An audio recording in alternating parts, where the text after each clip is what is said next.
En rando challenge, le but, ça va être de suivre un tracé sur une carte. Au départ, donc, on va demander aux personnes de calculer leur temps de parcours. Et comme une randonnée, en principe, se fait jamais seule, ce sont des petits groupes de 2 à 6 personnes. On a des rando challenge labellisés qu'on appelle aussi experts, et puis on a des rando challenge découvertes. Pour les plus aguerris, ils devront calculer leur temps de parcours en fonction de la longueur et en fonction du dénivelé. Donc on appelle ça la distance effort, et le but bien sûr c'est d'effectuer son parcours en se rapprochant le plus possible du temps fixé par l'organisateur, qu'on appelle aussi le temps de référence.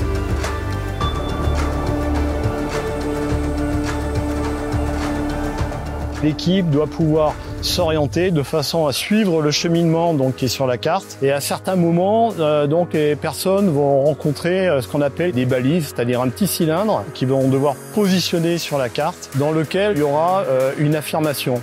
Et il faudra choisir parmi 3 réponses. Ces 3 réponses, bien souvent, sont induites soit par un petit document qu'on remet à l'équipe avant le départ sur le patrimoine, sur la géographie qu'ils vont traverser, ou notamment sur le terrain. Donc l'observation est très importante. Nous on se régale. Très beau parcours, varié. Il y a des pièges, il faut se méfier. C'est une autre façon de randonner et c'est une forme qu'on peut considérer comme ludique.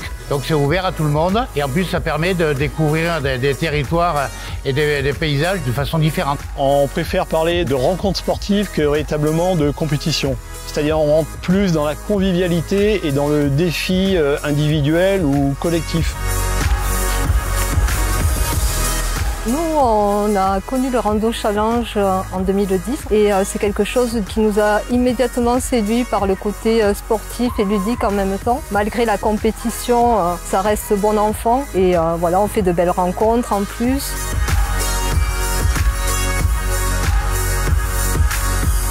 Une fois qu'on y a goûté, on ne peut plus s'en passer.